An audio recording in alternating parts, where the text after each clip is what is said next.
Assalamualaikum warahmatullahi wabarakatuh. Perkenalkan, nama saya Restu Ramadana, NIM 2030205110. Di video ini saya akan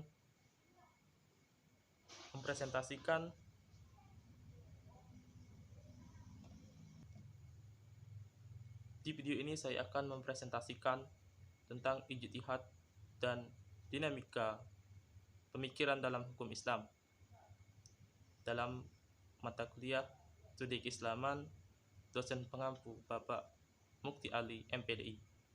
Baiklah, materi pertama yang akan saya presentasikan adalah pengertian ijtihad. Ijtihad adalah sendi Islam yang ketiga sesudah Al-Quran dan Sunnah. Menurut harfiah, ijtihad berasal dari kata ijtihada, artinya mencurahkan tenaga, memeras pikiran, berusaha bersungguh-sungguh, dan bekerja semaksimal mungkin.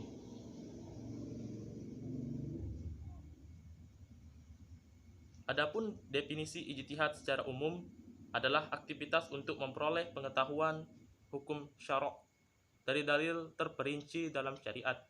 Dalam kata lain, ijtihad adalah pengerahan segala kesanggupan seorang faqih atau pakar fikih Islam untuk memperoleh pengetahuan tentang hukum melalui dalil syara' atau agama.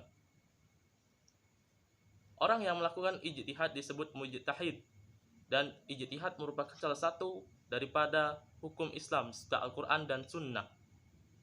Al-Quran dan Sunnah sebagai dua sumber ajaran Islam, maka ijtihad berfungsi sebagai alat penggeraknya. Tanpa adanya ijtihad, kedua sumber itu menjadi lumpuh. Sebab itu ijtihad menjadi sumber tambahan dalam Islam. Maka dari itu, ijtihad menjadi bukti bagi manusia bahwa Islam selalu memberikan pintu terbuka intelek manusia yang sesuai dan selalu mencari-cari, bukan saja diperkenalkan, bahkan ijtihad diperintahkan. Sabda Rasulullah SAW yang artinya, apabila seorang hakim menetapkan hukum dengan berijtihad, kemudian ia benar, maka ia mendapatkan 2 pahala. Tetapi Al-Quran, apabila ia menetapkan hukum dalam berijtihad dan dia salah, maka ia mendapatkan 1 pahala. Hadis riwayat Bukhari, Muslim, Ibnu Majah, dan Ahmad dari Amir Ibnu Ash. Selanjutnya adalah pengertian hukum Islam. Hukum Islam adalah syariat menurut bahasa, berarti jalan. Syariat menurut istilah berarti hukum-hukum yang diadakan oleh Allah Subhanahu wa Ta'ala untuk umat-umatnya yang dibawa oleh seorang nabi, baik hukum dalam berhubungan dengan kepercayaan atau akidah maupun hukum-hukum yang berhubungan dengan amaliyah.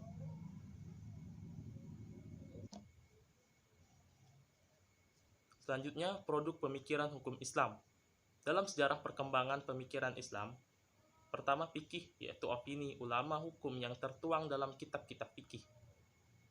Kitab fikih yang dimaksud adalah kitab fikih yang disusun dan dimodifikasi sejak abad kedua Hijriah.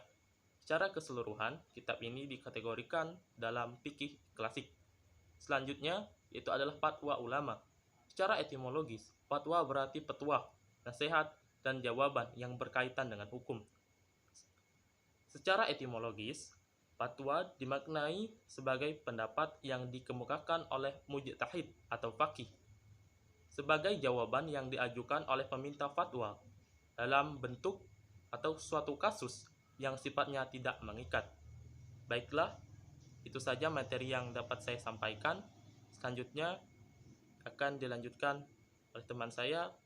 Terima kasih atas perhatiannya. Saya akhiri. Wassalamualaikum warahmatullahi wabarakatuh.